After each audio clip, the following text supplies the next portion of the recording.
That's what I'm trying to get you guys to understand. It's not about where you are currently. It's about what you do about where you are. So what are you going to do about the position that you're in right now? Are you going to just sit there and curse out everyone else, blame the economy, cry about it, say, woe is me? Or will you get up, use the situation that you have to inspire other people, and most importantly, empower yourself?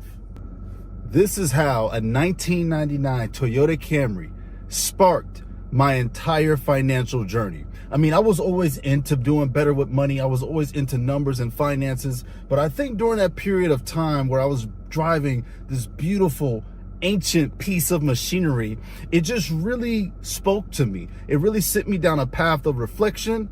It sent me down a path of encouragement. And ultimately, it really sparked my journey. What's going on, guys? We just recently passed 20,000 subscribers, and I just want to say thank you to each and every one of you guys for following Shields Media and leaving me beautiful comments. I know some of you guys by name now, and it just means the world to me. So in order to celebrate this beautiful milestone, I actually wanted to talk to you about what the 1999 Toyota Camry meant to me.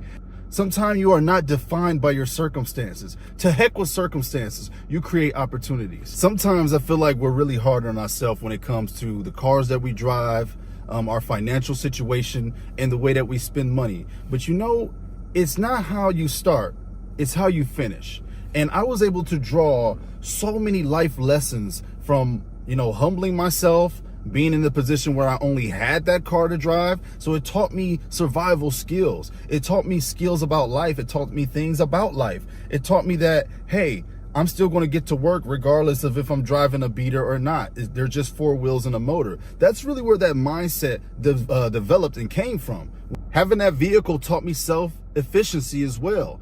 It taught me how to actually look under the hood, add the fluids that I need. In fact, some of the first mechanical work I ever did to a car was working on my Toyota Camry, where I'm over here, I'm replacing the filters, I'm working on the radiator, I fixed the serpentine belt.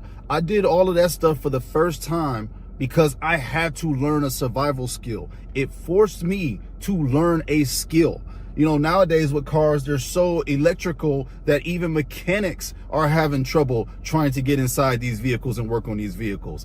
I worked with struts on that car. I got up under that car, and it was just hard, gritty work. And you want to know what was so satisfying about that? There was nothing more satisfying than fixing something with your own two hands on your own vehicle. Guys, you got to try it someday. It's one of the best feelings of the world, and that's the thing that they're trying to take from us. They don't want us to feel that satisfaction and have that self-efficacy to take care of our own situations. There or not, they're just four wheels and a motor. That's really where that mindset developed and came from when it comes to the theme of my channel. And it's so crazy how if you use your struggle, if you use your situation, if you use what you have and turn it into a positive opportunity and turn it into a stimulus for growth, you will be able to win. You will be able to break through. Now, I'm not saying this like I drive the most fancy cars today, but you know what? I don't necessarily have to drive the 1999 Camry anymore. Not that I still wouldn't. I just ended up giving it away to someone else who decided to use it in a more efficient manner than me, that person being my mom. The car still works beautifully to this day, and if you still need reliability, it will still start up every single time. But it sent me down a path, a financial path of self-reflection. I mean, it introduced to me so many myths of the modern world that we live in. It revealed so many social constructs that aren't necessarily true, such as you have to drive the latest car, such as you got to put all this money into your vehicle, such as status, prestige, validation from people who don't care about you. That car, every time I got in it, it was like a humbling machine all over again, because it took me back to a period of time where I was like, you know what? To people back in the day, this was the latest vehicle. This was the newest vehicle. And it just shows me that a period of time is not the end all be all. Sorry if I'm getting a little bit too deep here, guys, but I hope you know what I mean. It just showed me that this physical, materialistic world that we live in today is not all that it's cracked up to be. I mean, guys, if you can find yourself a reliable 1999 through 2001 Camry, you are winning. Those things are a gold mine. They're one of the best kept secrets in this modern age of cars. But I mean, it made me curious. It made me hungry. It made me want to know more about why do we do the things that we do financially? How can we get better with money? How can I get a better car? How can we do this with cars? How can we do that? And I don't know how to really put it into words and explain it, but it made me hungry. And it mixed my desire to know more about finances and be better with money. We all want to be better with money. You want to be better with money, right? We all want to get better with this money. We all want this money. And getting into that vehicle just unlocked this treasure trove of knowledge for me. That's what I'm trying to get you guys to understand. It's not about where you are currently. It's about what you do about where you are. So what are you going to do about the position that you're in right now? Are you going to just sit there and curse out everyone else, blame the economy, cry about it, say, woe is me? Or will you get up, use the situation that you have to inspire other people, and most importantly, empower yourself? See, I knew that I wouldn't always be driving the 99 forever. I knew that I could use this story as an example of the words that I preach and the stories that I tell and the wisdom that I share to let people know that it's okay to build up from ground zero. It's okay to start low and make your way up little by little, brick by brick. It really got me to see that we are living in a materialistic society full of lies, full of what people tell you that you need to do at a certain angle. So it really broke that illusion, if you will, and it really showed me that the life that we're living is a reflection of the actions that we're making. So what actions are you making to yield you the results that you are currently living in?